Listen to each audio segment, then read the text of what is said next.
Oui, bonjour à tous, ici Gilles Mathias et je vous souhaite la bienvenue à Kapatakan. Cette semaine, dans mon portage, j'avais envie de vous parler de jeunesse autochtone encore une fois, mais de jeunesse autochtone d'un point de vue d'autodétermination.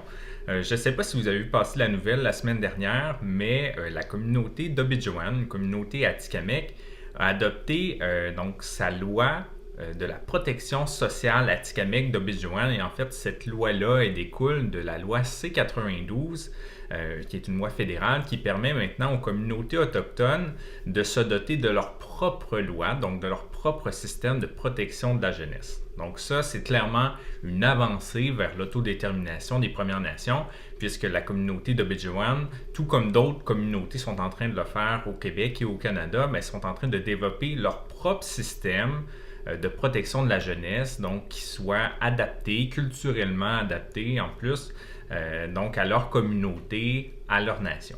Évidemment, il y a plusieurs enjeux qui viennent avec l'adoption de lois ou en tout cas dans l'élaboration de systèmes comme celui qu'a fait la communauté d'Obidjouan.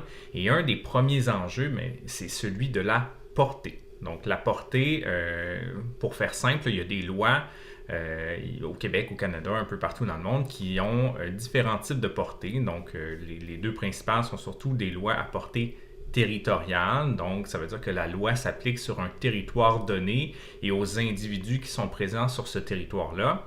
Et d'un autre côté, on a aussi des lois qui sont à portée personnelle. Donc, la portée personnelle, ça veut dire qu'elle s'applique aux personnes, peu importe le territoire où est-ce que ces personnes se trouvent là. Donc, l'enjeu que moi j'entrevois par rapport à l'élaboration de lois de protection de la jeunesse de la part des Premières Nations, c'est que ces lois, elles dépassent la portée territoriale. Donc, qu'elles deviennent des lois à portée personnelle. Et ça, c'est pas toujours évident. Donc, si on prend l'exemple de la communauté d'Obidjouan, la loi, elle va s'appliquer de façon très simple là, au territoire de la communauté. Par contre, on sait très bien, on a de plus en plus d'Autochtones qui habitent maintenant en milieu urbain. Et là, ce qui devient intéressant, c'est que les lois deviennent à portée personnelle. Donc, une personne autochtone qui ne réside pas sur le territoire de sa communauté puisse aussi se prévaloir de la loi en question si jamais elle a affaire avec le système de protection de la jeunesse.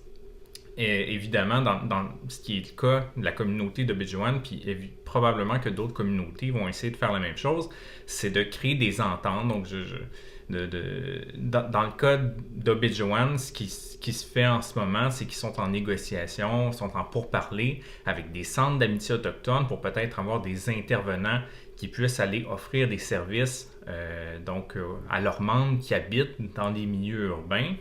Par contre, c'est pas gagné d'avance puisque c'est pas toujours évident d'avoir juridiction à l'extérieur de sa communauté quand on parle de lois autochtones, mais évidemment, ce sera un enjeu là, à surveiller au cours des prochaines années parce que je pense que les communautés, puis surtout les individus, gagneraient beaucoup à ce que ces lois-là aient une portée personnelle. Un des autres enjeux qu'on aura à surveiller, c'est le financement de ces systèmes-là. En ce moment, dans le cas de la communauté d'Obidjouan, elle bénéficie d'un financement d'à peu près 35 millions pour opérationnaliser son système de protection de la jeunesse. Par contre, on sait très bien, on est au début de ça. La loi C-92 du gouvernement fédéral a été adoptée il y a environ 2 ans. Donc là, les communautés à travers le pays sont en train de développer leur propre système. Et au fur et à mesure que les systèmes se développeront, ça coûtera des frais, des charges au gouvernement pour financer ces systèmes-là. Un des problèmes, c'est qu'en ce moment, et c'est pas le cas pour tous, là, mais une grande majorité des systèmes qui sont en train de se développer le sont à une échelle communautaire, donc d'une seule communauté, et pas nécessairement à l'échelle de nation ou à l'échelle de regroupement de communautés autochtones. Et c'est là que peut-être un jour, ça deviendra un enjeu. Parce qu'au Québec, on sait, on a énormément de communautés autochtones, un peu plus d'une 50aine.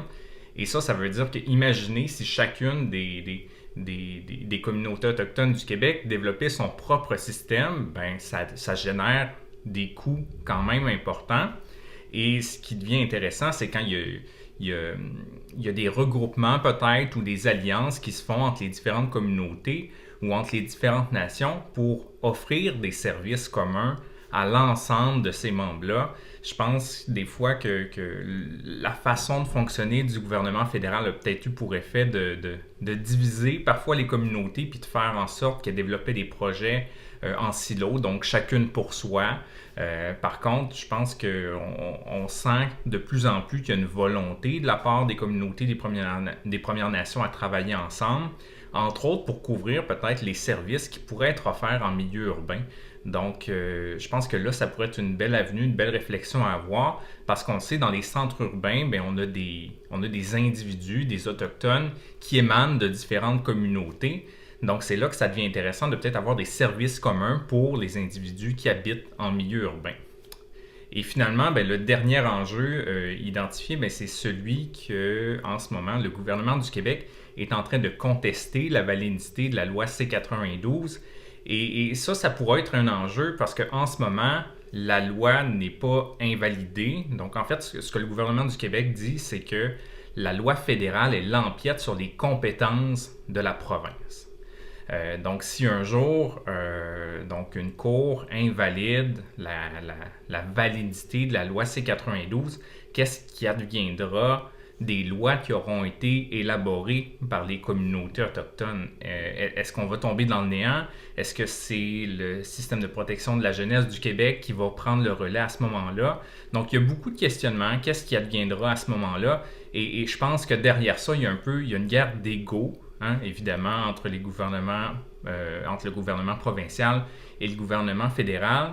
Et je pense qu'il y a clairement une opportunité là, à ce moment-ci pour le gouvernement provincial de peut-être démontrer sa bonne foi par rapport aux Premières Nations en ne contestant pas cette loi-là et en appuyant la démarche des communautés dans leur autodétermination. On sait que les relations ont parfois été tendues entre le gouvernement du Québec et les communautés autochtones de la province. Donc, ça pourrait être intéressant peut-être de voir le Québec comme un vrai allié dans ce dossier-là qui concerne les jeunes dans nos communautés et en milieu urbain. Donc, c'était mes réflexions de la semaine. J'espère que vous avez apprécié et je vous dis à bientôt pour un autre portage. Ciao!